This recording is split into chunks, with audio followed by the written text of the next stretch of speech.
నమో బ్రహ్మాదిభ్యో బ్రహ్మ విద్యా సంప్రదాయ కర్తృభ్యో వంశ ఋషిభ్యో మహద్భ్యో నమో గురుభ్యః.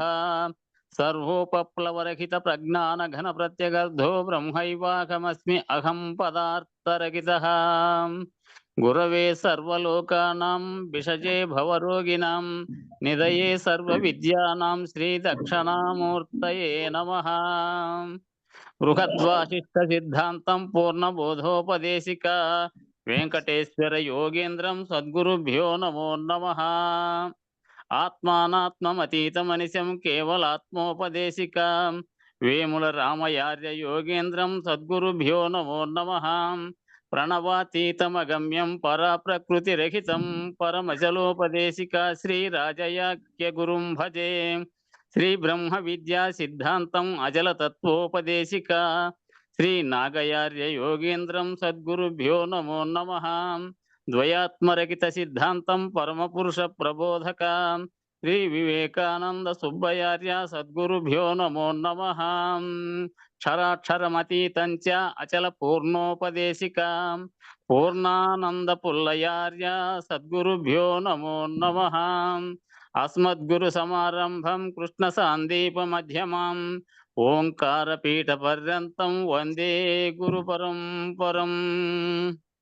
జై సద్గురు ప్రభు మహారాజుకు జై, గురు పరంపరముకు జై. మేల్కోలు పోటీ చెప్తా. మేలుకొను శ్రీ వెంకటేశ మేలుకొనవే క్లేశనాశ మేలుకొనవే లక్ష్మణదాస మేలుకొను శ్రీశ మేలుకొను శ్రీశ.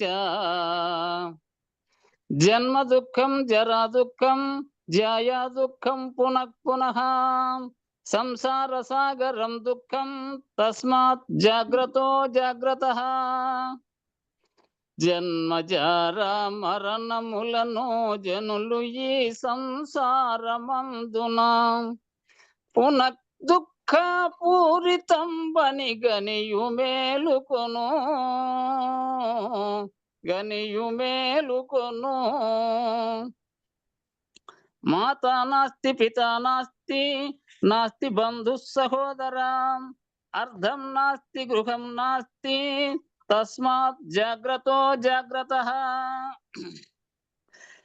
తల్లిదండ్రులు అనుజవరులు ఎల్ల బంధు వర్గములు ఇల్లు ధానం బెల్ల చూడగ కళ్ళ మేలుకొను కళ్ళ మేలుకొను. కామ క్రోధ లోభచ్చ దేహే తిష్టంతి తస్కరః జ్ఞానరత్నాపహారాయ తస్మాత్ జాగ్రత్తో జాగ్రత్తః. కామ క్రోధ లోభములనే క్రూరయా షట్కోరవరులు కాయమందున దాగియుండిరి జ్ఞాని మేలుకొను సుజ్ఞాని మేలుకొను. ఆశయాబద్ధతే లోకం కర్మణా బహుచింతయా ఆయుక్షీణం న జానాతి తస్మాత్ జాగ్రత్తో జాగ్రత్తః. ఆశబద్ధ లోకములను అరయ కర్మ చింత వలన ఆయువెల్లను తెలియకుండగనరుగు మేలుకొను అరుగు మేలుకొను. సంపద స్వప్న సంకాశ యవ్వనం కుసుమోపహం విద్యుచ్చంచలం ఆయుష్యం తస్మాత్ జాగ్రత్తో జాగ్రత్తః. స్వప్న సమమే సంపదలు గన పుష్పమే ఈ యౌవన స్థితి సత్యముగయా మెరపు తీగతో సమమి ఆయుష్యం సమమి ఆయుష్యం.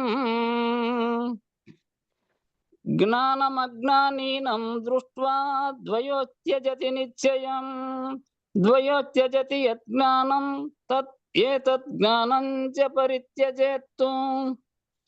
జ్ఞానములను గాంచియు జ్ఞాన ద్వంద్వంబును త్యజించియు పూర్ణిమాని నట్టి నీవు సున్న మేలుకొను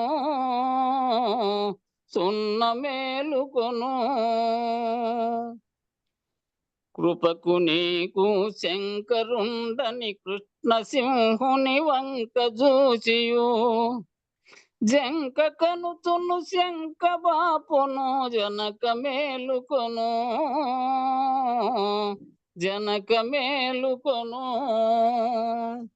మేలుకొనవే మేలుకొను శ్రీ వెంకటేశ మేలుకొనవే క్లేశనాశ మేలుకొనవే లక్ష్మణదాస మేలుకొను శ్రీశ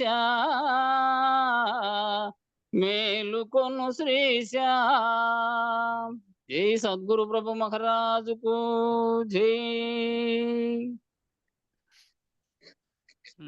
జై జై.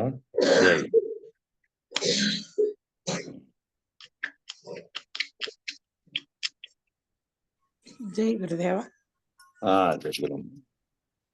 చేసుకోండి. చెప్పండి స్వామి. జై గురు వెంకటేశ్వర. పేజీ నెంబర్ అట్లా చెప్పండి. పేజీ నెంబర్ 60వ పేజీలో. సరే స్వామి. ఒక పేజీ అయిపోయి 60వ పేజీ అయిపోయింది యాక్చువల్గా. ఇక మళ్ళా ఆటి నుంచి మొదలుపెట్టని చెప్తున్నాడు ఎవరు, మన సంజీవన్నయ్య. చెబుదాం టూకీగా చెప్పుకొని మళ్ళీ యువతల పేజీలోనే ఇంకా ఆత్మవిచారం అనే బోధ స్టార్ట్ అవుతుంది కాబట్టి మళ్ళీ ఎక్కువగా లేకుండా నిన్నటిది చెప్తాను ఉదాహరణలో. కాబట్టి గురు పౌర్ణమి అంటే ఏమిటంటే, గురు పౌర్ణమి అనేది ఏమిటి అనేది నిన్ననే వచ్చింది, అయినా మళ్ళీ ఒకసారి చెప్పండి అంటే చెప్తున్నాం. గురు పౌర్ణమి అంటే ఏమిటంటే అస్తమస్తక సంయోగం అనేటువంటి పద్ధతి ద్వారా గురువు గారు నీకు ఈశ్వరుడు సాక్షిగా వాగ్దానం చేస్తున్నాడు. ఈశ్వరుడు సాక్షిగా గురువు అస్తమస్తక సంయోగం ద్వారా నెత్తిని చేయబెడితే ఆ శిష్యునికి ఆ స్పర్శ ద్వారా తల మీద చేయబెట్టి ఆ స్పర్శ జ్ఞానం ఎక్కడి నుంచి వస్తుందో కళ్ళు తెరిచినా మూసుకున్నా పైన నా మీద ఒక స్పర్శ అనేది ఉంది, దాన్ని ఏది గుర్తెరుగుతుంది, కంటితో చూడకపోయినప్పటికీ ఒకటి గుర్తెరుగుతున్నటువంటి చైతన్యం అనేది ఉంది. అందువల్ల శిష్యునికి ఏం చెప్తున్నా అంటే ఈశ్వరుడు సాక్షిగా గురుపాదంని ఆశ్రయిస్తున్నాడు, ఈశ్వరుని సాక్షిగా గురుపాదంని ఆశ్రయిస్తున్నాడు. నీకు కూడా గురువు ఈశ్వరుని సాక్షిగా గురువు వాగ్దానం చేస్తున్నాడు. శరణాగతులు అవుతున్నాడు అంటే శరణాగతి కాదు, అది శరణాగతి. శరణం పూర్తిగా సర్వస్వ శరణాగతిగా తనుమనధనములు అర్పించి గురువుకు అంకితం అయిపోవడం అంటే సంజ్ఞారూపకంగా కాళ్ళు పట్టుకుని ప్రార్థిస్తున్నాము అన్నమాట. ఇంకా అంతకుమించి ప్రార్థించడానికి వేరే మార్గం లేదు కాబట్టి, హృదయపూర్వకమైనటువంటి నివేదన కాబట్టి అది శరణాగతి. అటువంటి పద్ధతిగా మనం గురువును ఆశ్రయించాం. మానసిక ఆశ్రయాన్ని పొందటము, మనస్సుని హృదయస్థానంలో నిలిపించడమే అన్ని సాధనల యొక్క పరమగమ్యం. సాధనల గమ్యం ఏంటంటే మనస్సును హృదయస్థానంలో నిలిపి దాన్ని ఆ సాధనలు చేయడం అంటే మనసు అనేది ప్రత్యేకంగా మళ్ళీ పరిపరి విధాలకు పోకుండా హృదయస్థానంలో పెట్టి దేన్నైతే లక్ష్యంగా పెట్టుకున్నామో దాని గురించి సాధన చేయడమే. కాబట్టి అన్ని తపస్సుల యొక్క ఉద్దేశం ఏంది అంటే, అన్ని తపస్సులు చేస్తారే వాళ్ళందరి ఉద్దేశము మనసును హృదయస్థానంలో నిలిపి ఉంచి పరాప్రోక్తమైనటువంటి స్వరూప జ్ఞాన విశేషం చేత నీవు జీవించడం. హృదయంలో అప్పుడు హృదయంపై మనసు హృదయస్థానంలో పెట్టుకొని అప్పుడు నేను శరీరం అనేటువంటి భావనలో కాకుండా నీ స్వరూప జ్ఞానం చేత విశేషంతో నువ్వు జీవించడము. ఆ స్వరూప జ్ఞానంతోనే అది ఏదైనా ధ్యానించేదైనా ఆలోచించి చేసేదంతా కూడా ప్రపంచ భావనలు లేకొస్తే ఏమవుతుందంటే మనసు హృదయస్థానంలో నుంచి బయట బాహ్యంగా పోతుంది. కాబట్టి ఆ విశేషం చేత నీవు జీవించడం, స్వరూప జ్ఞానం విశేషం చేత. కాబట్టి అట్లా జీవనం ఎవరైతే చేస్తారో వాళ్ళు సరైనటువంటి విధానంలోకి ప్రవేశిస్తారనమాట. అటువంటి అతి కుశలురైనటువంటి వారే గురువును ఆశ్రయిస్తున్నారు. అటువంటి జ్ఞానం, అటువంటి బుద్ధి కుశలత ఉండేవాళ్ళు గురువుని ఆశ్రయిస్తున్నారు. గురువు ఎటువంటి వారయ్యా అంటే, ఇంకా గురువు గురించి నిన్న కూడా చెప్పాం. మళ్ళా ఇప్పుడు ఆ గురువు శిష్యునిలో ఏర్పడేటువంటి కొద్దిపాటి మార్పులను కూడా చెప్పకనే గ్రహించగలిగేటువంటి సమర్థత గురువు దగ్గర ఉంటుంది. గురువు వచ్చాడు, వచ్చిన తర్వాత శిష్యుడయ్యాడు. శిష్యుడయ్యి తన దగ్గర ఆ చెప్పుతున్నటువంటి విన్నది గాని, లేదంటే తాను మాట్లాడుతున్నది గాని, తాను జవాబు చెప్తున్నది గాని, లేదంటే కేవలం ఏమీ చెప్పకుండా ఊరికే ఉన్నా సరే, ఈ శిష్యునిలో కలుగుతున్నటువంటి మార్పులేంటివి, పరివర్తనలేంటివి అనేటివి గురువు గమనించగలుగుతాడు, గ్రహించగలుగుతాడు. వింటూనే గ్రహిస్తాడు. అది వాడేదైనా మాట్లాడితే, ఆ శిష్యుడు అనే ఆయన ఏదైనా మాట్లాడితే గురువు వెంటనే గ్రహించగలుగుతారు. అది విని, లేదంటే వినకుండా కూడా అతని యొక్క కదలికలను బట్టి కూడా కనుక్కునేంత సామర్థ్యం గురువు దగ్గర ఉంటుంది. అపరోక్షంగా కూడా చూడగలుగుతాడు. ప్రత్యక్షం కాకుండా పరోక్షంగా కూడా, అపరోక్షం అంటే ప్రత్యక్షమే. ప్రత్యక్షంగా కూడా చూడగలుగుతాడు. అంటే ఎట్లా? అంటే భావనల్లో వచ్చినటువంటి అతని భావనల్లో, శిష్యుని యొక్క భావనల్లో వచ్చిన మార్పుల్ని, ఆ మార్పులు వ్యక్తపరచకపోయినప్పటికీ తాను ప్రవర్తించే తీరులో, తాను కదిలే తీరులో కూడా మార్పు వస్తది. అట్లా నిన్ను నీడలాగా వెంబడిస్తూ ఉంటాడు. నీడలాగా నీ వెంబడితే నీ హృదయ స్థానంలోనే నిలకడైనటువంటి స్థానం కలిగి ఉండి, నీలో కలుగుతున్నటువంటి మార్పులన్నిటిని గ్రహిస్తాడు. గురువు నీలో కలిగే మార్పులన్నీ గురువు గ్రహించగలుగుతాడు. ఆ రకంగా నువ్వు గురువుని నీ హృదయ స్థానంలో నిలుపుకోవాలి. ఆ రకమైనటువంటి మానసిక ఇదంతా ఉపదేశ క్రమం. ఉపదేశ క్రమంలోనే చెప్పారంతా. నిన్న చెప్పింటి, ఆ, నిన్ననే గురుడు వచ్చింది. ఎంతో సంజీవ్ అన్నయ్య మళ్ళా గురుడు ఒకసారి చదవమంటే చదువుతాను. ఆ, గురుడు ఎంతో గనుడు దొరికేనే అనే తత్వంలో దీని భావం అంతా కూడా వస్తుంది. ఆ! కాబట్టి ఆ రకమైన మానసికాశ్రయాన్ని పొందేటువంటి కుశలత్వాన్ని సంపాదించాలి. గురువుని నీ హృదయ స్థానంలో పెట్టుకొని మానసికమైనటువంటి ఆశ్రయాన్ని పొందేటువంటి కుశలత్వం సంపాదించాలి. నైపుణ్యాన్ని సంపాదించాలి. అప్పుడు ఏమవుతావంటే సర్వార్పణ అయిపోతావు అన్నమాట. ఎవరైనా సర్వార్పణైనటువంటి శరణాగతి స్థితిని అనుభవిస్తున్నారో వాళ్లకు ఉత్తమగతి చెందేటువంటి అవకాశం ఉంది. సర్వార్పణ పద్ధతిలో, సర్వస్వ శరణాగతి పద్ధతిలో శరణమై ఉండాలి అని. ఇంకా ఇందులో ఒక మర్మగర్భమైనటువంటి విశేషం కూడా ఉంది. అదేంటంటే నూటికో కోటికో అనడంలో నిన్న అనుకున్నాం. నూటికో కోటికో అంటే ఏదో నూటికో కోటికో అనే మాట ఎందుకు వచ్చింది అంటారంటే, మనమంతా అంటున్నాం నూటికో కోటికో అని. అంటే 100 జన్మలకోసారి, 100 జన్మలకోసారి అట్లా ఒక్కొక్కరికి 100 ఏళ్ళు బతుకుతారనుకుంటే గిన 100 నూర్లు 10,000, 10,000 సంవత్సరాలకోసారి ఇట్లా అవకాశం వస్తుంది. ఆ 100 జన్మలకు 100 జన్మల ఆయుర్దాయం అనగా 100 10,000 సంవత్సరాలకి నీవు ఒకసారి ఆత్మనిష్టను పొందాలనే ఆసక్తి ఎప్పుడు గాని కలగదు.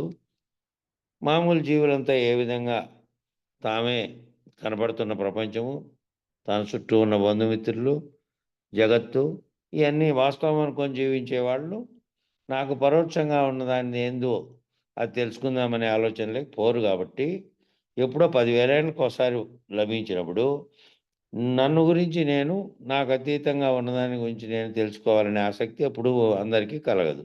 ఎవరైతే బోధ, విచారణ లేకపోతారో వాళ్ళకి కలుగుతుంది. అటువంటి ఆసక్తిని ఏదో ఒక ప్రతిబంధకాన్ని ఉద్దేశించి, ఒక సమస్యను ఉద్దేశించి, ఒక తాత్కాలికమైన అంశాన్ని ప్రాథమ్యంగా స్వీకరించి, ఆత్మానుభూతి కొరకు చేసేటువంటి ప్రయత్నాన్ని విరమించడం అనేది అత్యంత హీనమైనది. దాని గురించి చేయడం అనేది, దాని గురించి ఏదైతే నీకు ప్రతిబంధకాలు ఏర్పడినాయో, ఏదైతే ఓ సమస్య ఏర్పడిందో, ఏదైతే నీకు తాత్కాలికంగా ఏర్పడినటువంటి సమస్యను తీసుకొని దాన్నే ప్రాధాన్యత అనుకొని, దాన్ని ప్రాధాన్యతగా పెట్టుకొని ఆత్మానుభూతి కోసం నువ్వు చేసే పొద్దున 1 గంట, సాయంత్రం 1 గంట విచారణ చేసుకుంటూ పోతుండేదో, లేకపోతే గురువు దగ్గరికి పోవడమో, లేకపోతే ఏదో ఒకటి చేస్తుండవు. చేస్తుండి కూడా ఆ చేస్తున్నది నువ్వు ఆటికి పోకపోయినప్పుడు నీ అంతకు నువ్వు కూడా చేసుకోవచ్చు. ఇంటికాడ ఇవి ఇంటింటావు కదా అంతకుముందు. అట్లా లేకుండా మొత్తం విడిచిపెట్టి నాకు అన్ని కొన్ని పనులు ఉన్నాయి, ఓ 4, 5 ఏళ్ళు నేను రాలేనన్నట్టు పూర్తి మడుచుకొని దాంట్లోకి పోయిన తర్వాత ఇంతవరకు ఇనిండేది కానీ, మళ్ళా స్ఫురణకొచ్చేది కానీ, మళ్ళా నీకు ఏం చేసాం ఏమీ తెలీదు. మళ్ళీ ఏదేదైతే ప్రపంచ భావనల్లో అన్నీ ఎక్కినాయో, నీ సమస్యలకు సంబంధించినటువంటి అంశాలు అవే మిగిలుంటాయి మనసులో ఇంగ. అట్లా 4 ఏళ్ళు నేను 3 ఏళ్ళు చాలా కష్టాలు, ఆ పనులు అవి ఉన్నాయంటే ఉంటాయి, మామూలుగా ఉండే అనే పద్ధతిలో అవి ఉన్నా కూడా నాకు ఇది మనసులో ఇదేమి ప్రత్యేకంగా చేసే పని కాదు కదా! నా భావనల్లో మళ్ళా గురువాక్యం పట్ల నేను వింటున్న దాని పట్ల కొద్దిసేపు దీని గురించి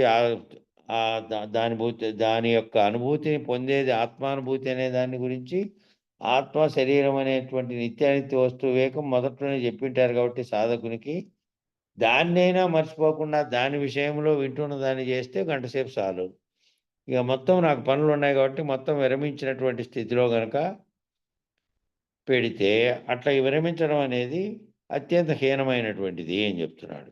ఎందుకంటే నీకు ధన్యత చెందే అవకాశము 100 జన్మలకోసారి మాత్రమే వస్తుంటే, వచ్చిన దాన్ని మళ్ళా తాత్కాలికంగా పక్కబెట్టడం, కొంతకాలం ఆచరించి మళ్ళా నిలిపేయడం అట్లా అవుతుంది.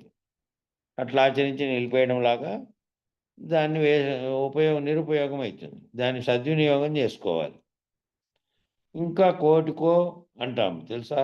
మీలో ఎవరైనా కోటికో అనడం వెనుక ఉద్దేశ్యం ఏమిటంటే, ఒక్కొక్క పర్యంతము క్రిమికీటకాదుల జన్మలతో గనక నువ్వు ప్రారంభించినట్లయితే 1,00,00,000 జన్మలకోసారి కూడా లభించే అవకాశం కొరదు. ఆ జన్మలన్నీ 1,00,00,000 జన్మలన్నీ ఇట్లనే పోయినాయి అనుకో, మానవ జన్మ లేకుండా. ఏవేవో నీ కర్మలను బట్టి ఆ జన్మలు పోయినాయి అనుకో, అప్పుడు ఏం చేయాలి ఇంగా? ఈ మానవ జన్మ కాబట్టి ఆలోచన చేస్తున్నావు. నేనేంది, నాకు అతీతంగా ఉన్నదేంది, జగత్తేంది అని. ఇవన్నీ బుద్ధి విశ్లేషణ అనేది బుద్ధి విశ్లేషణ జ్ఞానము అనేది, తర్కించుకోగల జ్ఞానం అనేది మానవునికే ఉంది. మీ ఇతరత్రా ఉండే ప్రాణులన్నిటికీ ఏదానికి లేదు. కాబట్టి నువ్వు అట్లా గనక 1,00,00,000 జన్మలకోసారి వచ్చే జన్మ గనక మానవ జన్మ రాకుండా దాండ్లల్లో తిరుగుతూ ఉంటే, క్రిమికీటకాదులు, అడవికి జంతువులు, సముద్రంలో చేపలు, తిమింగలాలు ఒక్కోటి 200 ఏళ్ళు, 300 ఏళ్ళు బతుకుతాయి. ఇట్లే జన్మలన్నీ 100 జన్మలు, అట్లే జన్మలు లక్షలాది జన్మలు జరిగిపోయినాయనుకో, ఏం చేస్తావు? కాబట్టి ఏ 100 జన్మలకో, 1,00,00,000 జన్మలకు గాని నీకు ఆత్మనిష్టను పొందాలనేటువంటి బలమైన నిర్ణయం మానవుడిగా పుడితే తప్ప కలగడం లేదు. అంత ప్రభావశీలమై అవిద్యా బలము, మోహం యొక్క బలము, బంధ కారణమైనటువంటి సంసార రూప భ్రాంతి, దానికంతటికీ ఎన్ని రకాలైనటువంటివి ఉన్నాయి. నిన్ను ప్రభావం చేసేటివి, ఆకర్షించేటివి. దానివల్ల ఏమవుతుంది నీకంటే అవిద్యా బలము, అజ్ఞానం అనే బలమే ఎక్కువ ఉంటుంది. మోహం యొక్క బలం, మోహం ఏర్పడుతుంది కదా! దేని పట్ల అంటే నీకు, నీ కుటుంబం పట్ల, నీకు నీ బంధుమిత్రుల పట్ల, నీ ఎదురుగా ఉన్నటువంటి వస్తు సముదాయం పట్ల, ప్రకృతి పట్ల, ప్రపంచం పట్ల, సర్వం పట్ల ఏర్పడుతుంది కదా! ఆ ఏర్పడుతున్న దానంతా అదంతా బలంగా మారుతుంది. మోహం యొక్క బలం అదే బలం అయిపోతుంది. అది బలమైనప్పుడు ఇది కష్టం ఇంకా. ఆ బలం అయిపోతే దాంట్లోనే ఇరుక్కుని దాంట్లో నుంచి బయటపడాలంటే ముందు దాంట్లో నుంచి మోహం పోతేనే కదా! ముందు ప్రపంచ భావన చుట్టూ ఉన్నటువంటి ఏదైతే నిన్ను ఆకర్షించి బంధిస్తోందో దాంట్లో నుంచి విడిపడితేనే నీకు, లేదంటే కష్టం. కాబట్టి బంధకారణమైనటువంటి సంసార రూప భ్రాంతి, జగత్ భ్రాంతి జీవులన్నిటినీ పరివేష్టించి తనలోనే ఇముడ్చుకునేటువంటి జనన మరణ చక్రం. జనన మరణ చక్రం ఎట్లా ఉంటుందంట అంటే, సంసార రూప భ్రాంతి, జగత్ భ్రాంతి కలిగించి ఆ భ్రాంతిలో జీవులన్నిటిని పరివేష్టించి తనలోనే ఇముడ్చుకునేటువంటి జనన మరణ చక్రమందు. ఈ జనన మరణ చక్రం తనలోకి ఈడ్చుకుంటుందంట అన్నిటినీ, మొత్తం జీవులన్నిటినీ ఇదే భావన పరివేష్టించి తనలోనే ఇముడ్చుకొని జనన మరణ చక్రమందు అదే దాంట్లో బాధితమై దాంట్లోనే తిరిగేటట్టు చేస్తుందట. ఆ భ్రాంతి నుంచి విడిపోడు కాబట్టి కర్మలు చేస్తాడు. ఆ కర్మ యొక్క ఫలితాలను అనుభవిస్తూ మళ్ళీ జన్మకు కారణంగా తెచ్చుకుంటూ మళ్ళీ జన్మను పొందుతూనే ఉంటాడు. దాంట్లో నుంచి విడిపడడానికి అవకాశం ఉంది. మానవ జన్మలో ఉంది అవకాశం, మిగతా జన్మలో లేదు. ఇంకా ఆ జన్మలో కూడా ఈ అవిద్యా బలము, తర్వాత మోహము, బంధకారణాలైనటువంటి సంసార రూప భ్రాంతి, జగత్ భ్రాంతి, ఈ 4 రకాలైనటువంటివన్నీ ఇంకా ఇంకా బంధించి మళ్ళీ ఆ చక్రంలోంచి బయటపడకుండా చేస్తాయి అని చెప్పి దీని విలువను తెలుసుకోమని యమధర్మరాజు బోధిస్తున్నాడు. జనన మరణ చక్రమందు బాధితమయ్యేటట్టుగా చేస్తుంది కాబట్టి దీని యొక్క విలువను తెలుసుకోమని బోధిస్తున్నాడు. ఇంకా ఇక వాళ్ళిద్దరి మధ్య జరుగుతున్నటువంటి దీంట్లో ఉదాహరణకి ఏం చేశారంటే, ఇక్కడ అష్టావక్ర గీతలో ఒక శ్లోకము, అపరోక్షానుభూతి అనే దాని గురించి ఒక శ్లోకము, 3 రకాల శ్లోకాలు చెప్పారు.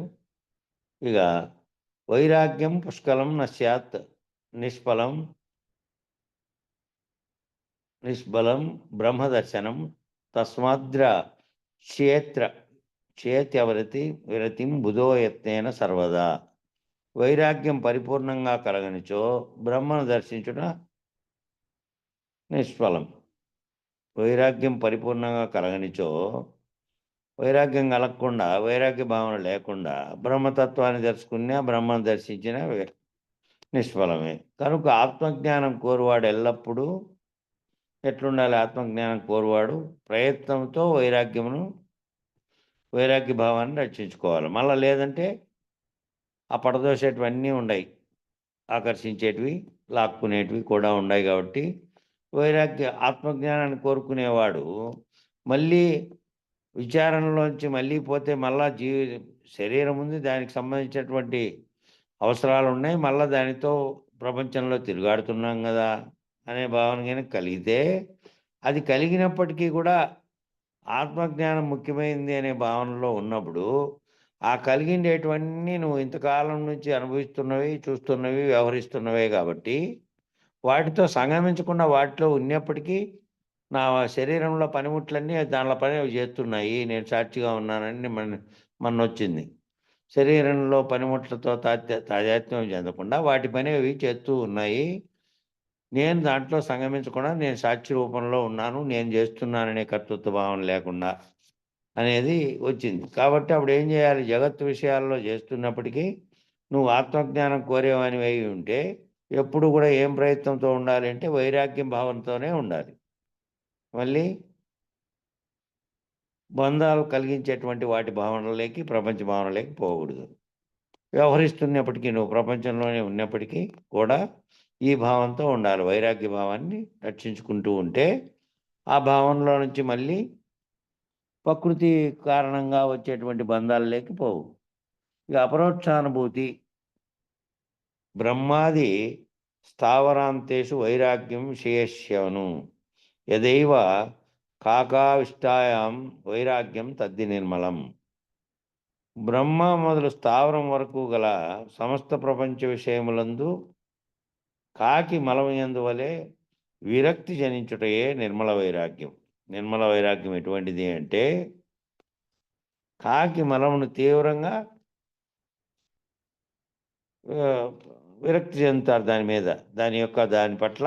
కాకి అంటేనే మామూలుగా అది కాకి ముట్టిందని, అది వాలిందని ఆహార పదార్థాలను కూడా తినకుండా ఉంటారు కొంతమంది.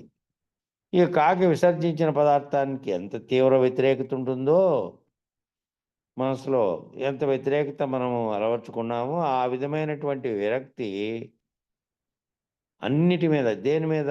బ్రహ్మ మొదలు స్థావరం వరకు గల, బ్రహ్మ మొదలు బ్రహ్మము, స్థావరం వరకు అంటే లాస్ట్కు చెట్టు అనేది కూడా ఓ ప్రాణి.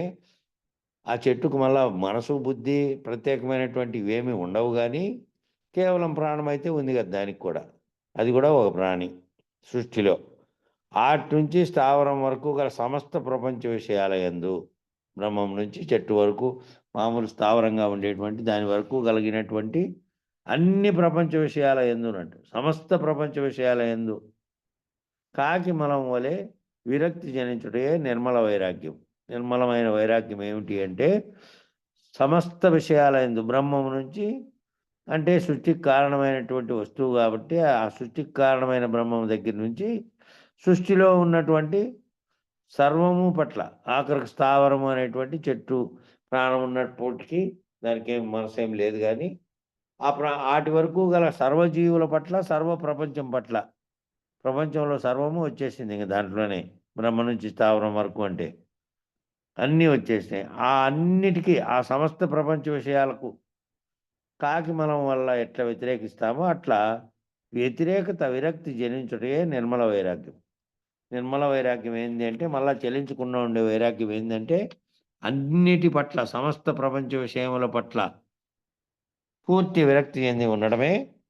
దేంట్లో భావనలో విరక్తి చెంది ఉండాలి. అవి కల్పిస్తున్నప్పటికీ, మళ్ళీ దాని వ్యవహారం చేస్తున్నప్పటికీ, ఇది విన్నప్పటికీ, ఇంకా నీ శరీరం ఉంది కాబట్టి, శరీరం ఉన్నంత కాలము శరీర పోషణతో సహా అన్ని వ్యవహారాలు చేస్తుంటావు కాబట్టి, మనసులో మాత్రము ఆ విధమైనటువంటి నిర్మల వైరాగ్యం పొందాలంటే అన్నిటి పట్ల, ప్రపంచ భావన అన్నిటి పట్ల కూడా తీవ్రమైనటువంటి విరక్తి ఉండాలి. కాకిమలం అందు ఎట్లుండేటువంటి విరక్తి లాంటిది విరక్తి ఉండాలి. శ్రవణాయాపి బహుభిర్యో నలభ్య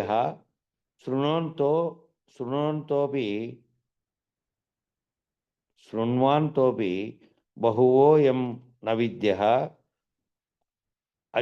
ఆశ్చర్యో వక్తా కుశలోస్య లబ్ధ ఆశ్చర్యో జ్ఞాత కుశలానుశిష్టః. ఇప్పుడు దీనికి ఏం చెప్తున్నాడంటే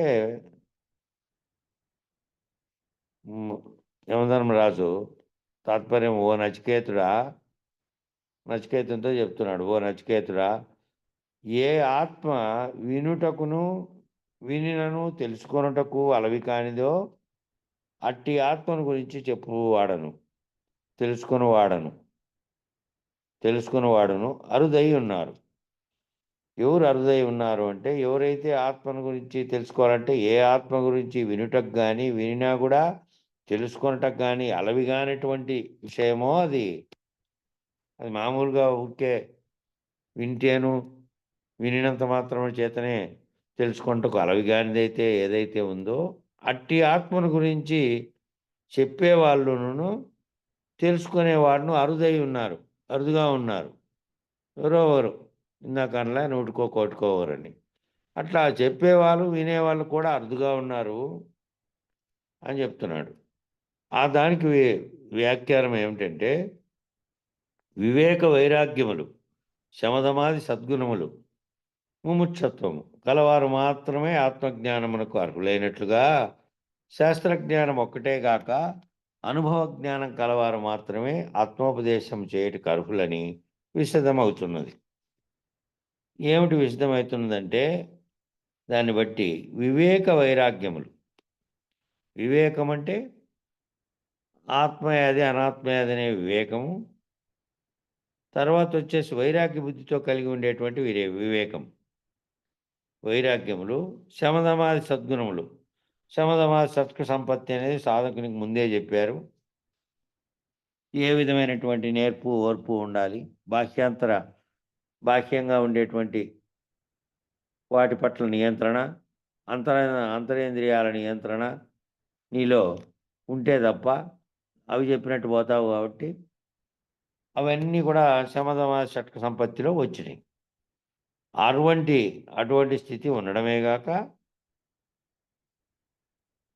ముముక్షత్వం మీద, మోక్షం కావాలి, ఈ దీంట్లో నుంచి, ఈ బంధంలోంచి విడిపడాలి నేను అనేటువంటి ఆపేక్ష కూడా ఉంటూ, మోక్షాపేక్ష, అట్ల వారు మాత్రమే ఆత్మజ్ఞానమునకు అర్హులైనట్లుగా, అటువంటి వారు మాత్రమే ఆత్మజ్ఞానం తెలుసుకోవడానికి అర్హులైనట్లుగా, అట్లా వేదాంతంలో ఏ వేదాంత పద్ధతి లేకపోయినా, మన బోధలోనే కాకుండా ఏ బోధ లేకపోయినా కూడా ముందు ఫస్ట్ సాధకునికి మాత్రం ప్రారంభంలో ఆత్మకు సంబంధించినటువంటి విచారం చేసే బోధనలు, మిగతాటివి మళ్ళీ ఏవేవో ఉంటే అవి కాదు. మామూలుగా ఈ వేదాంతపరమైనటువంటి ద్వైతాద్వైతములు కానీ, విశిష్టాద్వైతములు కానీ, ఇతరత్రా చెప్పినటువంటివి కానీ, వాటిల్లో ముందు ఇది మాత్రం తప్పనిసరి, సాధకుడుగా తాను ముందు తెలుసుకోవాల్సినవి. తెలుసుకోవడానికి ఏదైతే నీలో ఉండాలో నిగ్రహము, అంతరేంద్రియ నిగ్రహం, బాహ్యేంద్రియ నిగ్రహం, నీలో ఓర్పు, నీలో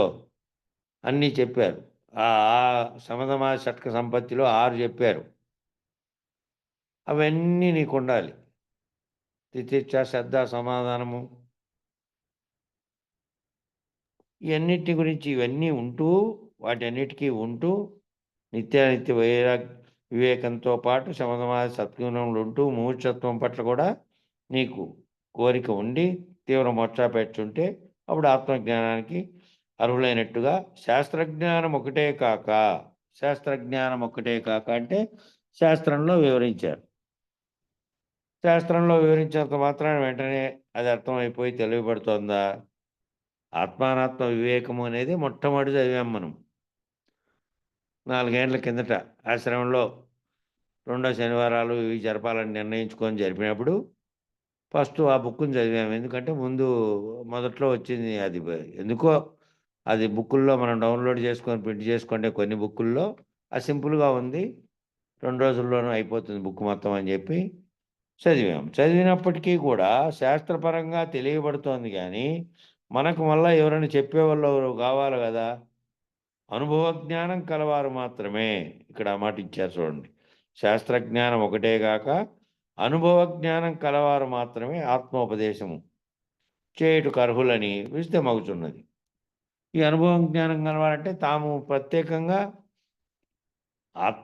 అనాత్మలు తెలుసుకోవడమే కాక దానికి అతీతమైంది కూడా వాళ్ళు పొంది ఉంటారు. కాబట్టి ఈ 2 అనుభవాలని అనాత్మగా ఉండేటువంటి, జడంగా ఉండేటువంటి జగత్తు, ప్రపంచంతో సహా, నీ శరీరంతో సహా దీని యొక్క అనుభవాలని, దానికి అతీతంగా ఉండేటువంటి ఆత్మ యొక్క అనుభవాలని, మళ్ళీ ఈ రెండిటికి అతీతంగా ఉండేటువంటి దాన్ని కూడా తెలుసుకున్నటువంటి స్థితిలో అనుభవజ్ఞులై ఉంటారు. కాబట్టి గురువులుగా ఉన్నవాళ్ళు నీకు దీని గురించి ఆత్మోపదేశం చేయుటకు అర్హులని విశదమవుతోంది. అట్లాంటి వారే అర్హులు. శాస్త్రజ్ఞానం ఉన్నవారు చాలామంది ఉండవచ్చును. శాస్త్రజ్ఞానం ఉన్నవాళ్ళు అనేకమైనటువంటి శాస్త్రాలను చదివి ఆ శాస్త్రాల యొక్క జ్ఞానం ఉన్నటువంటి వాళ్ళు అనేక మంది ఉండవచ్చు. వారందరూ ఆత్మను గురించి బాగా చెప్పలేరనియే తెలియచున్నది. వారందరూ కూడా ఆత్మను గురించి బాగా చెప్పలేరనే తెలుస్తోంది అనండి. ఎందుకన్నారు అంటే ఓ పండితుడు ఉన్నాడు, అనేకమైనటువంటి శాస్త్రాలని చిన్నప్పటి నుంచి అభ్యసించి వాటి అర్థాన్ని చెప్పుకుంటూ వచ్చారు. అయితే దాంట్లో భాషాపరమైనటువంటి పాండిత్యపరమైనటువంటి విజ్ఞానం అత్యధికంగా ఉండడం వల్ల ఆయనలో ఆయన ఏం చేశాడు, ఆయన గొప్ప పండితుడుగా క్రమక్రమంగా ఎక్కిపోయే కొద్దీ ఇంక పైకి మహాపండితుడుగా పొందాడు. నిన్ననో మననో ఎప్పుడో నేను చూశా ఒకటి పాత వీడియో. ఎప్పుడు ఆయన మన పూర్వకాలము పురాణకర్త ఒక ఆయన ఉండేవాడు. మన ఇటీవల 20 ఏళ్ల క్రితం 15 ఏళ్ల క్రితం కూడా ముఖ్యమైనటువంటి రాష్ట్ర ప్రభుత్వ కార్యక్రమాలు వస్తే ఉగాది శ్రవణానికి కూడా రవీంద్ర భారతిలో ఆయన్నే పిలిచేవాళ్ళు. ఆయన పేరు మల్లాది చంద్రశేఖర శాస్త్రి. ఆయన ఎప్పుడుదో పాతది పెట్టారు, ఎవరో పెట్టయితే దీంట్లో చూసా, చెప్పాడనమాట. భక్తి పెరుగుతోంది, కేవలం భక్తి పెరుగుతోంది కానీ దాంట్లో భావం లేదు అనే మాట ఒకటని దాని గురించి చెప్పాడు. దాంట్లో భక్తి ఏం పెరుగుతుంది ఆయన, ఎక్కడ చూసినా గుళ్ళు నిండిపోతున్నాయి, గోపురాలు నిండిపోతున్నాయి, పుష్కరాలంటే నదులు నిండిపోతున్నాయి, ఎక్కడ ఏమి కూడా ఆగటకుండా పెరుగుతుంది అందరికీ. కానీ కేవలం భౌతిక పరంగా అందరూ హాజరై భౌతిక పరంగా అందరూ ఏవో చేయాలి కాబట్టి అది చేస్తే పుణ్యమో ఇంకోటో అనే భావంతో చేస్తున్నారు తప్ప భావం లేదు వాటిల్లో. వాళ్ళకి ఆ భావంతో ఏ భావంతో చేయాలనో దాంతో చేయట్లేదు అని ఓ మాట అన్నారు. అట్లా ఏమవుతుందంటే ఇప్పుడు ఈ శాస్త్రజ్ఞానం ఉండే వాళ్ళంతా శాస్త్రజ్ఞానం చేత గొప్పగా వాళ్ళు చెప్పడానికి అర్హులైనటువంటి గొప్పగా అయి ఉండొచ్చు. అంతేగాని వాళ్ళలో మళ్ళీ అనుభవ జ్ఞానము అంటే తాను దాన్ని అనుభవ జ్ఞానంగా తీసుకొని తాను అనుభవంలో నిర్ణయాత్మకంగా ఉన్నటువంటి స్థితిలోకి వచ్చి ఉండాలి. వచ్చి ఉంటే కనుక అట్లా వచ్చి ఉన్నవాడైతే చెప్తాడనమాట. అనుభవ జ్ఞానం కూడా, శాస్త్రజ్ఞానంతో పాటు అనుభవ జ్ఞానం కూడా ఉన్నారనుకో, ఇక వాళ్ళు ఏది ఇంకా శాస్త్రము బుక్కు తీసుకోవాల్సిన పని లేదు. ఇంకెక్కడ ఏ అంశాన్ని ఊరికే లేవనెత్తి చెప్పగలిగినటువంటి ఇది ఉంటుందన్నమాట. అటువంటి అనుభవ జ్ఞానం ఉన్నటువంటి వారు మాత్రమే, శాస్త్రజ్ఞానం మాత్రమే కాక అనుభవ జ్ఞానం కలవారు మాత్రమే ఆత్మోపదేశం చేయుటకు అర్హులని విశదమవుతున్నది. శాస్త్రజ్ఞానం ఉన్నవారు చాలామంది ఉండొచ్చు. వారందరూ ఆత్మను గురించి బాగుగా చెప్పలేరు. బాగుగా శాస్త్రజ్ఞానం ఉన్నంత మాత్రాన చెప్పలేరు. వాళ్ళు కూడా అనుభవరీత్యా ఆత్మానాత్మ వివేకాన్ని పూర్తి ఎరిగి ఉండాలి. పూర్తి ఎరిగి తాను అనుభవంలో కూడా ఏం తెలిసి ఉండాలి? ఈ నేనని పలుకుతున్నది, నేనని చెప్తున్నది, ఈ సర్వమును గుర్తించున్నది, సర్వమునకు శరీరంలో కానీ ప్రపంచంతోనూ వ్యవహారం చేసేటువంటి సర్వానికి కూడాను అధిష్టానంగా ఉండి వ్యవహరిస్తున్నది ఆత్మగానే ఉంది. అది దీంతో సంగమించకుండా ఉంది. దీంట్లో అంతరంగంగా ఉండే మనసు, బుద్ధి, చిత్తం, అహంకారం అవి ప్రవర్తిస్తూ ఉన్నాయి. అదేమో వీటితో సంగమించకుండా దాని యొక్క ప్రకాశంతో ఇవన్నీ పనిచేస్తున్నప్పటికీ అది సాక్షిగా ఉంది అనేది ఆ వ్యష్టిలో తీసుకొని, సమిష్టిలో కూడా అదే రీతిలో సకల ప్రపంచము, బ్రహ్మాండము, సూర్యచంద్రాదులతో సహా అన్నీ కూడా వాటి పనులు చేస్తున్నప్పటికీ ఆ చేస్తున్నటువంటి వాటి యొక్క చేయడానికి కలిగినటువంటి ఆ శక్తి ఎక్కడి నుంచి వచ్చింది అంటే ఆ పరమాత్మ ప్రకాశం చేత అవన్నీ పనిచేస్తున్నాయి. అందులో భాగంగానే ఈ వ్యష్టి కూడా వేరుగా లేడు. ఈ వ్యష్టిగా వేరుగా లేకుండా ఉండి ఆ వ్యష్టి యొక్క ఆ చైతన్యమే దీన్ని వ్యష్టిని కూడా పనిచేస్తుంది. ఆ చైతన్యమే ఆత్మ అనేటువంటి తాను అనుభవ రీతిలో తెలుసుకొని నిర్ణయాత్మకంగా ఉంటే తప్ప చెప్పలేరు అని దానికి అది ఉంది. విశేషం చెప్తున్నాడు అక్కడ. ఇది వ్యాఖ్యలో చెప్తున్నాడు. ఈ విధంగా అయితే తప్ప వాళ్ళు చెప్పలేరు, శాస్త్రజ్ఞానం ఎంతగా ఉన్నప్పటికీ కూడా. ఆత్మ సాక్షాత్కారం అనర్చుకున్న అనుభవ జ్ఞానులు మాత్రమే.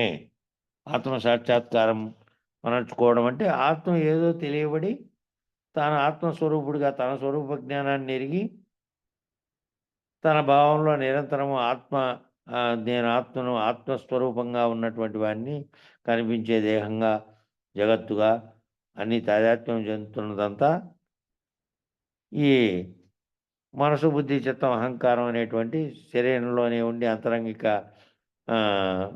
దీంట్లో పనిచేస్తున్నాయి తప్ప అంతరేంద్రియాలు, బాహ్యేంద్రియాలేమో మళ్ళీ అంతరేంద్రియాల ప్రవర్తనను బట్టి ఇవ్వబోతున్నాయి.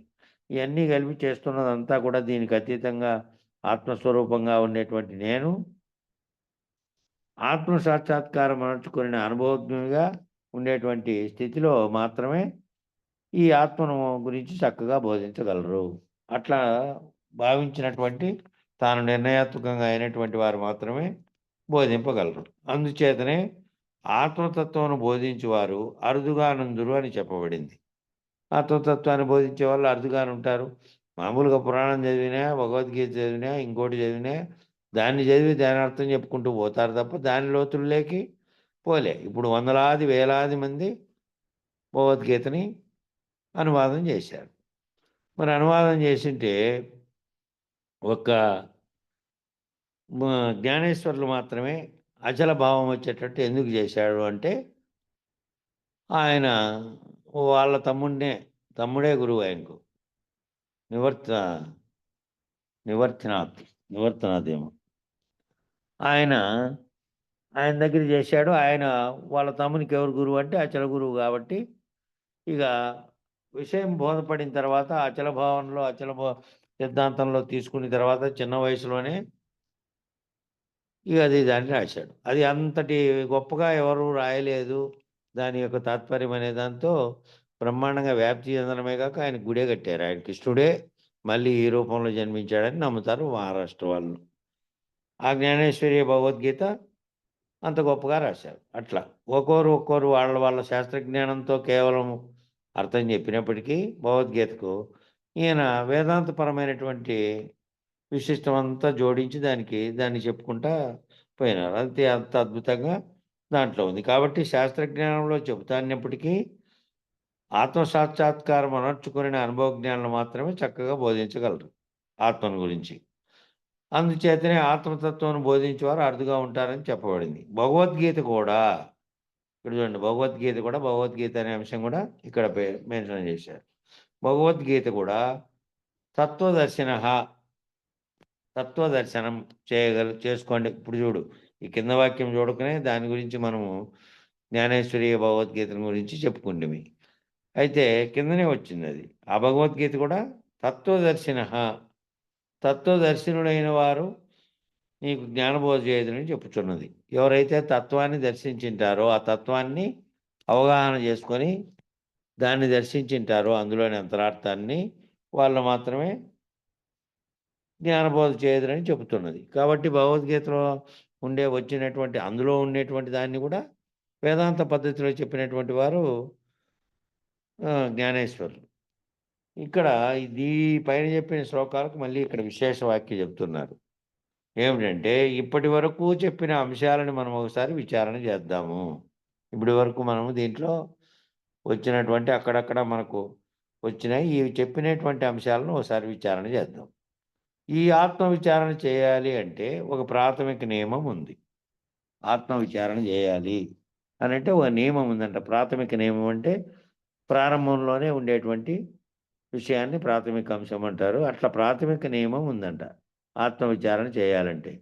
ఏమిటి ఆ ప్రాథమిక నియమం? ప్రాథమిక నియమం అంటే ఏమిటి అంటే, ఎవరైతే బోధిస్తున్నారో, ఎవరైతే ఆ ఆత్మజ్ఞానం బోధిస్తున్నారో వారికి కొన్ని లక్షణాలు ఉండాలి. బోధిస్తున్నటువంటి వారికే కొన్ని లక్షణాలు ఉండాలి. అలా లేనటువంటి వాళ్ళని గనక మనం ఆశ్రయించినట్లయితే, అట్లా ఆ లక్షణాలు ఎవరికైతే లేవో వాళ్ళని గనక మనం ఆశ్రయించినట్లయితే ఈ ఆత్మబోధన అందుకోవడం కష్టతరం అవుతుంది. ఈ ఆత్మబోధన అందుకోవాలంటే వాళ్ళకి ఆ విధమైనటువంటి కొన్ని లక్షణాలు చెప్తున్నారు. అవి కింద చెప్తారు. అవి గనుక లేకపోతే, ఆ లక్షణాలు లేకపోతే వాళ్ళని మనం ఆశ్రయించినట్లయితే వాళ్ళ ఆత్మబోధన అందుకోవడం కష్టతరం అవుతుంది ఈ ఆశ్రయించిన వాళ్ళు. కాబట్టి మనం ఆత్మ విచారణ కొరకు, ఆత్మోపదేశం కొరకు, ఆత్మబోధ కొరకు, ఆత్మనిష్ట కొరకు, ఆత్మానుభూతి కొరకు, ఆత్మ సాక్షాత్కార జ్ఞానం కొరకు ఏ గురువునైతే ఆశ్రయిస్తున్నామో ఆ గురువుకు ఉండవలసినటువంటి 2 లక్షణాల గురించి ఇక్కడ చెప్తున్నారు. కాబట్టి ఇది పొందాలి అంటే ఈ ఆత్మబోధన అందుకోవడం కష్టతరం అవుతుంది కాబట్టి మామూలుగా ఉండేటువంటి వాళ్ళు అట్లా ఎటువంటి లక్షణాలు వాళ్ళకు ఉండాలి అటువంటి గురువుకు అంటే, మనం ఆత్మవిచారణ కొరకు, ఆత్మోపదేశం కొరకు, ఆత్మబోధ కొరకు, నిష్ట కొరకు, ఆత్మ అనుభూతి కొరకు, ఆత్మను సాక్షాత్కార జ్ఞానం. ఇంకా ఆత్మ అంటే ఏమిటంటే తన మనసులో వెంటనే తనకు సాక్షాత్కారమైండేటువంటి ఆత్మ విషయాన్ని వచ్చేటట్టు, అనుభవరీత్యా వచ్చేటట్టు కలగాలంటే దాన్ని బోధించడం కొరకు ఏ గురువునైతే ఆశ్రయిస్తున్నామో ఆ గురువుకు ఉండవలసినటువంటి 2 లక్షణాల గురించి ఇక్కడ చెప్తున్నారు. ఆ సరైనటువంటి గురువుని ఎంపిక చేసుకోవాలి. ఫస్ట్ ఈ 2 లక్షణాల్లో చెప్తున్నారు. సరైనటువంటి గురువుని ఎంపిక చేసుకోవాలి. అట్లాగే తగుపాటి గురువును కూడా ఎంపిక చేసుకోవాలి. సరైన గురువును ఎంపిక, తగుపాటి గురువును ఎంపిక 2 లక్షణాలు చెప్పింటే అవి ఇక్కడ ఇప్పుడు మనందరము తెలుగు భాషలో మాట్లాడుకుంటే మనందరికీ బాగా అర్థమవుతుంది. మనందరము తెలుగు భాషలో మాట్లాడుకుంటున్నాం. మన భాషలో మన మాతృభాష కాబట్టి ప్రతి మాటకు మనకు అర్థం తెలుసు. తెలుగు భాషలో చెప్పుకుంటున్నాం కాబట్టి మనకు అన్నీ మన భాషలో అర్థమవుతున్నాయి. ఒక అరబ్ దేశంలో ఉన్నటువంటి అరబ్బీ భాషలో మాట్లాడేటువంటి గురువు గారిని ఎంపిక చేసుకున్నారనుకోండి, ఏమవుతుంది? అరబ్బీ భాషలో గురువు అయినా అరబ్బీ భాషలో ఉండే గురువుని ఎంపిక చేసుకున్నారనుకో, ఆయన ఆ భాషలో రచించిన గ్రంథాలనే చదివి నేర్చుకుంటాడు. ఒకవేళ ఈ బోధలో ఉన్నప్పటికీ, ఆత్మబోధలో ఉన్నప్పటికీ కూడా ఆయనకి ఏవైతే భాష వస్తుందో ఆ భాషకు సంబంధించినటువంటి గ్రంథాలని పరిశీలించి నేర్చుకొని ఉంటాడు. కాబట్టి ఆయన చెప్పేది మనకు అర్థం కాదు. ఆయన చెప్పేది మనకు అర్థమవుతుందే, మనం చెప్పేది ఆయనకు అర్థం కాదు. మనకి ఏ సందేహం వచ్చిందో అది ఆయనకు కాదు. కాబట్టి తగుపాటి గురువై ఉండడం కూడా చాలా అవసరం. అంటే నీ భాష తెలిసి నువ్వు చెప్పే భావాన్ని వ్యక్తపరిచేటువంటి భాష తెలిసిన గురువునే చేసుకోవాలి. గొప్ప గురువు ఉన్నాడు ఉత్తర భారతదేశంలో, గొప్ప గురువు ఉన్నాడు, ఆ గొప్ప గురువు దగ్గరికి పోతే ఆయన చాలా గొప్పోడు అనుకో, సరే గొప్పోడే, ఊరికే నమస్కారం చేసుకోవడానికి అయితే పనికి వస్తాడు. కానీ విచారణలో ఎట్లా? ఇప్పుడు ఉత్తర భారతదేశంలో ఉండే మెహర్ బాబా దగ్గరికి ఈ గ్రంథం రాసినటువంటి వాళ్ళ గురువు నిర్భయానంద స్వామి పోయి కొన్నాళ్ళు అక్కడ వాళ్ళ వైపు కూడా పోయి వాళ్ళ ఆశ్రయంలో వాళ్ళ బోధనలను కూడా విన్నారు. అవన్నీ ఎందుకు అంటే ఆ భాష అవగాహన అవుతుంది కాబట్టి భాష తెలుసు కాబట్టి విన్నారు. ఆయన భావం ఏంది, ఏం చెప్పారనేది కూడా విన్నారు. దాన్ని ఆకలింపు చేసుకోగలిగారు. భాష రాలేదనుకో, ఆ భాష వచ్చి ఆయనకు వచ్చింది కాబట్టి ఎవరెవరి దగ్గరికి పోయినప్పుడు ఏ విధమైనటువంటి తనకు ఆ భావనలు వచ్చినాయి, ఎవరెవరి దగ్గరికి పోతే వాళ్ళ దగ్గర తాను పొందినటువంటి భావనల గురించి కూడా ఆయన ఓ చిన్న గ్రంథం రాశారు. మన దగ్గర ఉంది, ఆశ్రమంలోకి తెచ్చాము, అది ప్రింట్ తీసుకొని. ఏంటంటే అది సాధనానుభవ క్రమం. ఆయనకు ఆ సాధన చేస్తూ ఉండగా ఎక్కడెక్కడ ఒక్కొక్క విషయం ఎట్లెట్లా తెలిసి దాన్ని అధిగమించి ఏ విధంగా ఒక్కొక్కరి దగ్గరికి పోయినప్పుడు ఏ విషయాలను గురించి చేశారు, అట్లా ఆఖరు కచ్చల గురువు దగ్గరికి వచ్చే వరకు తనలో కలిగినటువంటి పరిణామాలన్నింటినీ వివరిస్తూ ఒకటి రాశారు. చిన్న బుక్కే, అది పెద్దది కాదు. కాబట్టి ఇంకోటి ఏమిటి అంటే ఇక్కడ ఇందాక ఏం చెప్పారంటే ఆ భాష అది తెలిసినటువంటి అనువైనటువంటి ఆ గురువుని ఎంచుకోవాలి, ఒకటోది. ఇక ఇంకోటి ఏమిటి అంటే నీవు నిష్కామ కర్మ అనేటటువంటి లక్ష్యంలో గనక జీవించేటటువంటి ప్రమాణాన్ని స్వీకరించిన వాడివైతే నువ్వేమిటి నిష్కామ కర్మ అనేటువంటి ఏ కోరికలు లేకుండా ఉంటూ కర్మలను నిర్వహించడం. నేను కర్తగా ఉండి నేను కర్మ నిర్వహించి ఆ కర్మతో మళ్ళా నేను నిర్వహించుతున్నటువంటి కర్మ వల్ల నాకు ఫలితం రావాలి, మళ్ళీ దాన్ని భోగించాలనే తత్వం ఉంటే గనక నువ్వు కర్తగాను ఉంటావు, భోక్తగాను ఉంటావు, మళ్ళీ కర్మ ఫలితం కూడా నువ్వు అనుభవించాల్సి వస్తుంది. కాబట్టి నిష్కామ కర్మగా అంటే నీ కోరికలతో సంబంధం లేనటువంటి కర్మ చేసేదంతా ఇది చేయాలి. కాబట్టి నిత్య నైమిత్తిక కర్మలు ఏ విధంగా చేస్తున్నావో దానికి ప్రత్యేకంగా దానికి కర్తగా ఉండకుండా ఏ విధంగా అన్ని పనులు చేసుకుంటున్నావో అట్లా నిష్కామ కర్మగా చేసేటువంటి లక్ష్యంలో కనుక జీవించేటటువంటి ప్రమాణాన్ని స్వీకరించింటే సకామ్య గురువుని కనుక ఆశ్రయించావనుకో, అప్పుడు ఆయన బోధించేటువంటి బోధ అనేది నీకు సరిపడదు. ఎందుకంటే నువ్వు నిష్కామ కర్మతో ఉండి నిష్కామ కర్మగా ఉంటూ నువ్వు కర్తగా లేకుండా ఉన్నటువంటి స్థితిలో నీకు ఏ రకమైనటువంటి లక్ష్యం, ఈ లక్ష్యం దీనివల్ల నాకు ఫలితం రావాలి అనేది లేకుండా, ఈ ఫలితం కాదు నాకు రావాల్సింది, దీని దగ్గరికి పోయినందువల్ల నేను ఈ ఉండేటువంటి బంధాలన్నింటినీ తెచ్చుకోగలిగి ఉండేటువంటి భ్రాంతులన్నింటినీ విడిపించుకోగలిగి ఈ సర్వభ్రాంతిలో నుంచి సర్వభ్రాంతి రహితమై నాకు నేననేటువంటి ఈ జన్మకు కారణమైనది పోగొట్టుకోవాలి నీ లక్ష్యంతో నువ్వు ఉన్నావనుకో, అటువంటి లక్ష్యంతో ఉన్నప్పుడు నీకు ఎటువంటి గురువు కావాలి? నీకు కూడా ఆ విధంగా నిష్కామ కర్మగా బోధించేటటువంటి గురువు కావాలి. ఏ ఫలితం నాకు పోయి దీనివల్ల ఇది ఫలితం వస్తుంది ఇది బోధించినందువల్ల అని కానీ నీకు చెప్పినందువల్ల తాను పొందినటువంటి బోధన నీకు చెప్పి నిన్ను తరింపజేసి నిన్ను ముక్తిని చేసేటువంటి స్థితిలో ఆ గురువు కూడా ఉండాలి.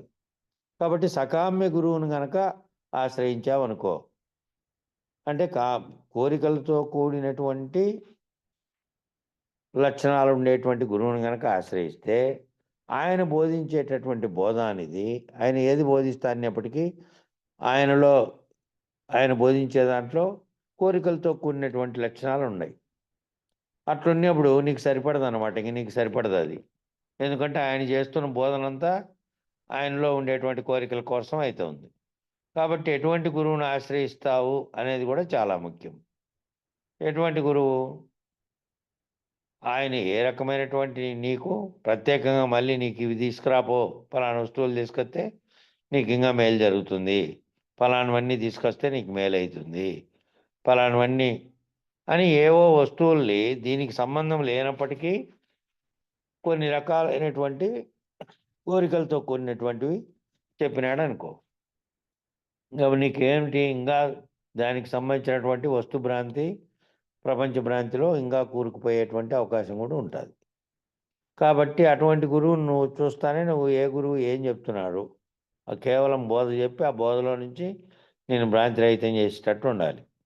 మిగతా అటువంటి వస్తు ప్రపంచంతోనూ మిగతా కోరికలతో మిగతా దానితో ఏ రకమైనటువంటి సంబంధం లేకుండా కేవలం బోధపరుస్తూ నీకు అజ్ఞానాన్ని పోగొట్టి జ్ఞానం తెప్పించేటట్టు ఉండాలి కదా. కాబట్టి అటువంటి గురువుని ఆశ్రయిస్తావు, ఎటువంటి గురువుని ఆశ్రయిస్తావు అనేది కూడా చాలా ముఖ్యమే. ఇంకా ఏం చెప్తున్నా అంటే యోగ పాఠం నేర్చుకోవడానికి యోగాసనాలు మాత్రమే నేర్పేటువంటి గురువు దగ్గరికి వెళ్ళామనుకో, అప్పుడు ఆయనకు శారీరక దృఢత్వాన్ని దృష్టిలో పెట్టుకొని ఆ లక్ష్యంగా పాఠము బోధించేటువంటి గురువునే పొందుతారన్నమాట. యోగాసనాల కోసం పోయినారనుకో, ఆ యోగాసనాలు నేర్చుకోండి ఆయన. ఆ యోగాసనాలు దేని కొరకు నేర్చుకున్నాడో శారీరక దృఢత్వము, ఆరోగ్యము ఉండేటట్టు మాత్రమే దాన్ని చెప్పగలడు, అది నేర్పగలడు.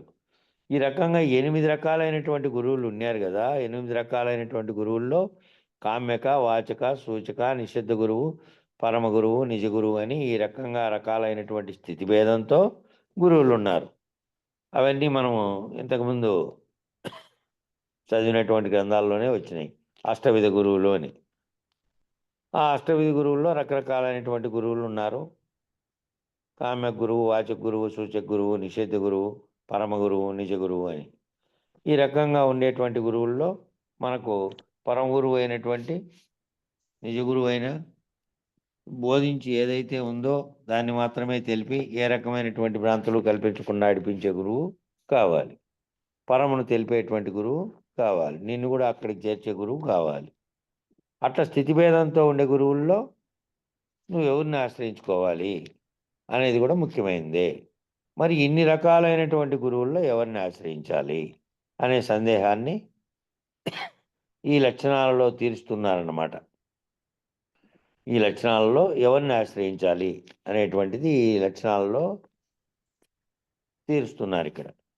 ఏంటంటే నిత్యానిత్య వస్తు వివేకము, ఇహమూత్రార్థ ఫలభోగ విరాగము, సమాధి షట్క సంపత్తి, ముముక్షత్వము, ఈ 4 లక్షణాలు కలవారిని మాత్రమే ఆత్మజ్ఞానం కొరకు ఆశ్రయించాలి.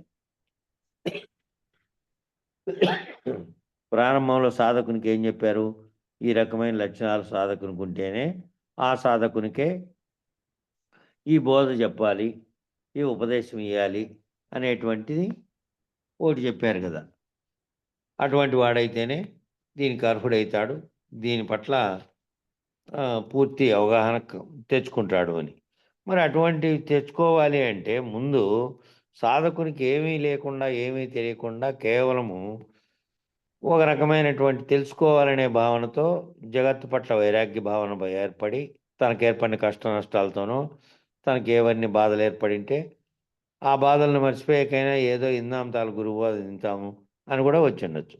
కాబట్టి అట్లొచ్చినప్పటికీ అట్లొచ్చినటువంటి వాడికి ముందు ఎవరైతే బోధించాలని ఏ దగ్గరికి వచ్చాడో ఆ గురువుకి ఇవి తెలుసు, ఆ గురువుకి ఈ లక్షణాలైనా కనీస సాధారణమైనటువంటి లక్షణాలు ఇవే, ప్రారంభ లక్షణాలు ఇవి ప్రాథమికంగా ఉండాల్సినవి. నిత్యానిత్య వస్తు వివేకము, ఇహమోత్తార్థ ఫలభోగ విరాగము. మ్యూట్ చేసుకుందాం.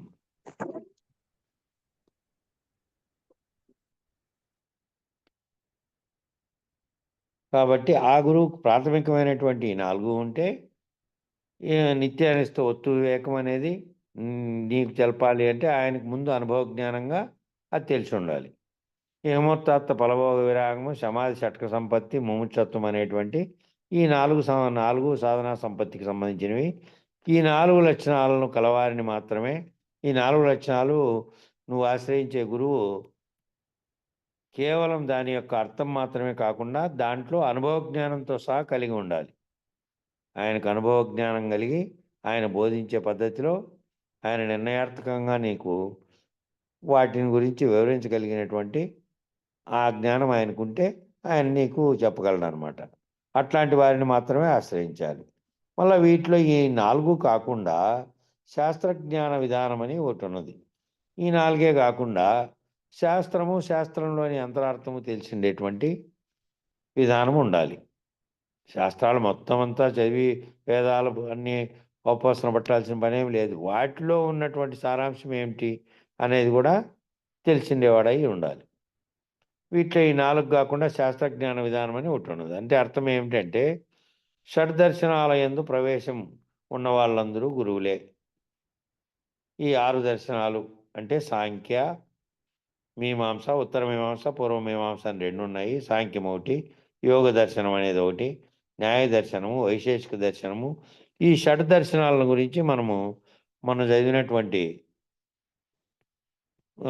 సర్వ వేదాంత శిరోభూషణంలో ప్రత్యేకంగా ఒక అధ్యాయమే వచ్చింది. మరి గుర్తు ఎంతమంది పెట్టుకున్నారో తెలదు. మనం దాంట్లో చాప్టర్ ప్రత్యేకంగా వచ్చింది. న్యాయమీమాంస గౌతముడు రాసినటువంటి దాని గురించి విపులీకరించారు. న్యాయశాస్త్రాన్ని, న్యాయ సమీక్ష, తర్కశాస్త్రం, యోగ దర్శనం, న్యాయ దర్శనం, వైశేషిక దర్శనం, ఇవన్నీ కూడా ఈ 6 దర్శనాల గురించి దాంట్లో వచ్చింది.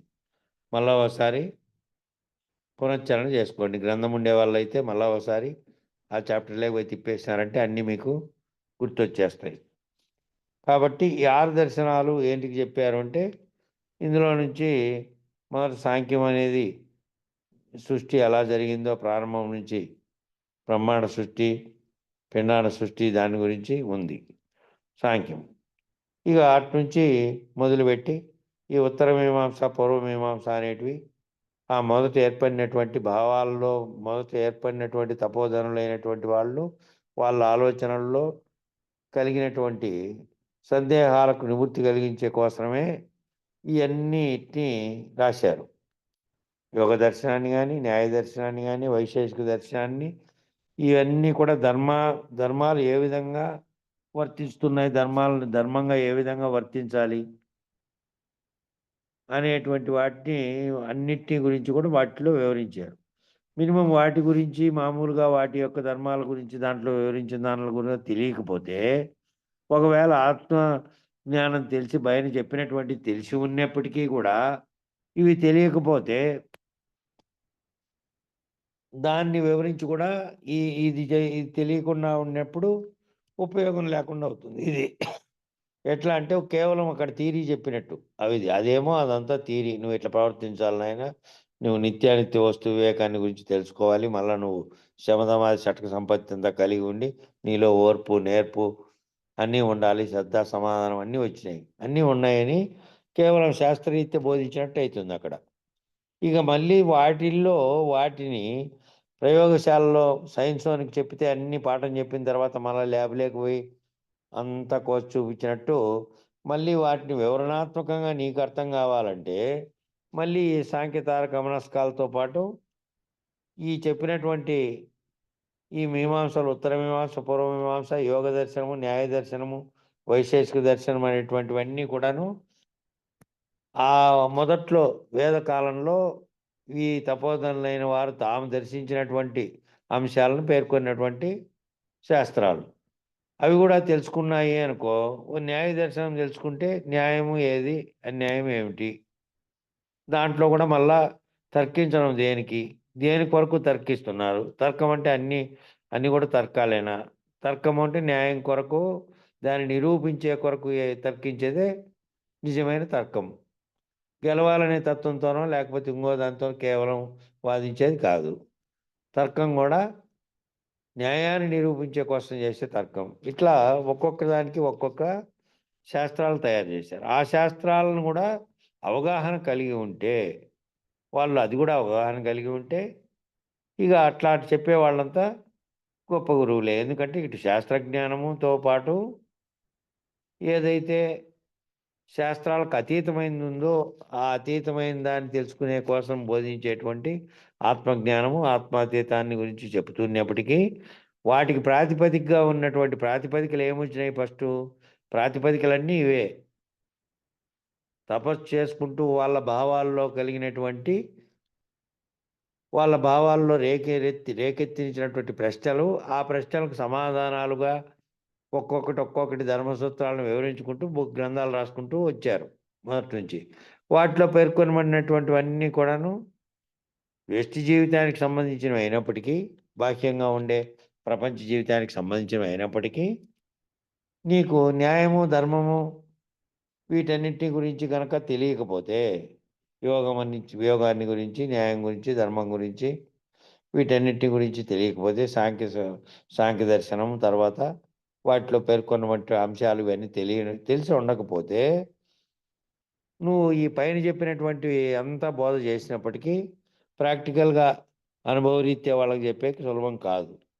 అందువల్ల దాన్ని కూడా తెలుసుకొని ఉండాలి. అట్లా తెలుసుకొని ఉంటే అటువంటి వాళ్ళు కూడా గురువులే, గొప్ప గురువులేను. ఇంకేంటి అంటే ఇవి కాక షట్శాస్త్రములు ఉన్నాయి. షట్ దర్శనములు కాక మళ్ళా శాస్త్రాలు ఉన్నాయి. ఏంటంటే తర్కము, వ్యాకరణము ఇత్యాది శాస్త్రములు, ధర్మ శాస్త్రము, జ్యోతిష్ శాస్త్రము, జాతక శాస్త్రం, ప్రశ్న శాస్త్రం లాంటివి ఉన్నాయి. ఇట్లాంటివన్నీ కామ్యక పద్ధతులుగా ఉండేటువంటి అంశాలతో కూడుకునేటువంటి శాస్త్రాలు. ఈ శాస్త్రాలేమో కామ్యక పద్ధతులు, అంటే నీకేవో కోరికలు ఉంటే దాన్ని బట్టి పుట్టినటువంటి శాస్త్రాలు ఇవి. ప్రశ్న శాస్త్రం అంటే వాని ప్రశ్న చెప్తే ఆ ప్రశ్నకు సమాధానం ఈయన యొక్క తెలివితో చెప్పినప్పటికే జరిగితే జరగచ్చు, జరగకపోతే జరగకపోవచ్చు కూడా. ఇక జ్యోతిష్ శాస్త్రము ఏవో కొన్ని లెక్కలు ఉన్నాయి, దానికి ఆ లెక్కలను బట్టి చెబుతా అంటారు. ఓసారి నిజము అయితే నిజము కాకపోవచ్చు, కేవలం ఊహాత్మకమైనవే అవన్నీ. ఆ ఊహాత్మకమైనవన్నీ ఏంటివి? కేవలం ఈయన యొక్క కోరికలను బట్టి ఏర్పడినవే.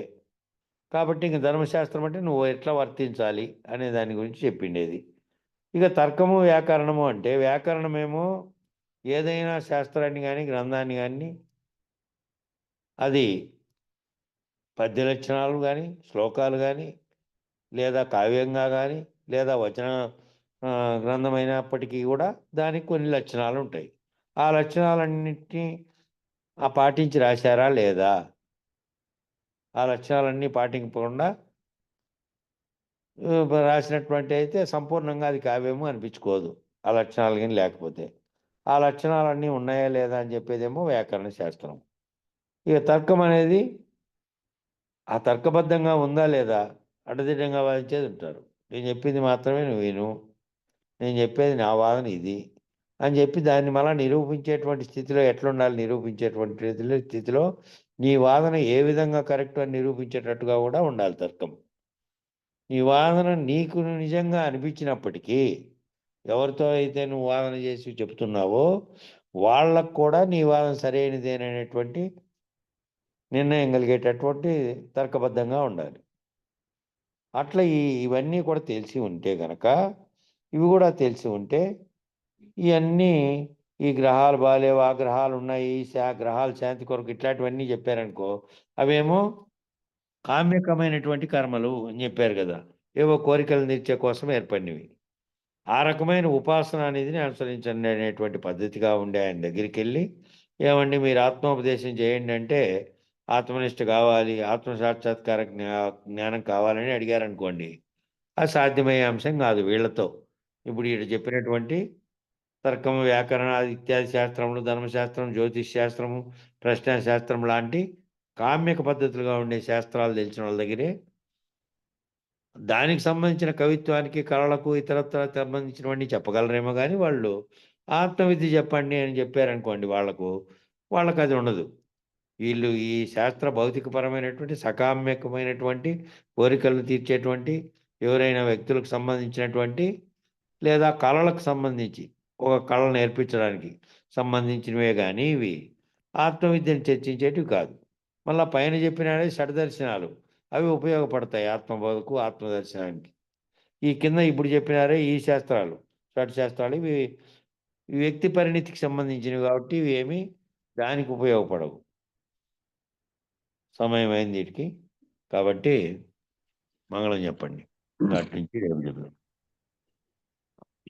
ధీర సంతత నిర్వికార నిర్మల నిర్విచార నిత్య నిరాకార అశరీరా సార విహీన సంసార విధూరాయ వికార నిర్విషయ ప్రచార నిరాధార మంగళము మంగళము సద్గురుదేవా మంగళము మంగళము.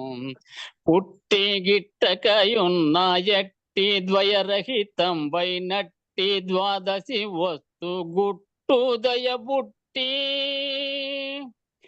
అట్టే శిరమున చెయ్యి బెట్టి జన్మము కాడ ముట్ట ఎరుకను వీడగొట్టిన ప్రభురాయ మంగళము మంగళము సద్గురుదేవా మంగళము మంగళము. కాలము నొక్క లీల నిలచియుండి చాలా కల ఎరుకకు అవలయ్యే వేళ మూలములేక గుర్తెరిగే శరీరమే కాలములేదని కీలు తెలిపిన స్వామి మంగళము మంగళము సద్గురుదేవా మంగళము మంగళము ఎన్నడేమియునుగాకున్న బయలందెరుక ఉన్నదన్న మాట సున్నా పరిపూర్ణం ఉన్నది స్వప్నమందెన్నో దోచిన రీతి ఎన్నడి జగము లేదన్న సద్గురు రాయా మంగళము మంగళము సద్గురుదేవా మంగళము మంగళము సాటి లేని కృపతోటి బయలును చూసి సాటి పాటి ఎరుకను గోట మీటి ధరమేటి కోటి లింగయ్యకు ఈ సూటి నెరిగించిన దీటులేరేల్చురి కోటేశ్వర ప్రభో మంగళము మంగళము సద్గురుదేవా మంగళము మంగళము మంగళం గురుదేవాయ మహనీయ గుణాత్మనే సర్వలోక శరణ్యాయ సాధురూపాయ మంగళం. జై సద్గురు ప్రభు మహారాజుకు జై. గురు పరంపరము జై. జై గురు.